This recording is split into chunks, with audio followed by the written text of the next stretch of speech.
मोहन बाजी कहते ममता महंत जितबे ये नॉमिनेशन करछंती एमएलए माने मंत्री माने नॉमिनेशन दस्खत कर घर कथा से बसिकी समाधान करेंगे मुझे टिप्पणी देवाक चाहेना बीजेपी से तांकर आग नमिता महंत को देदेले तापर काले से कटिजीव कौन तार भूल भटका अच्छी तापर जगन्नाथ प्रधान को नॉमिनेशन कर दल कथा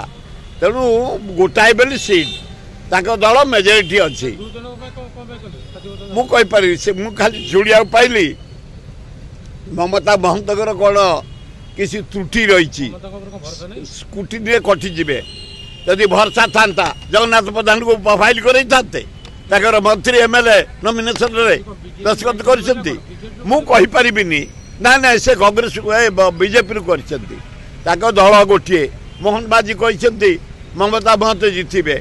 ये नॉमिनेशन करछंती एमएलए माने मंत्री माने नॉमिनेशन दस्खत कर घर कथा से बसिकी समाधान करेंगे मुझे टिप्पणी देवाक चाहेना।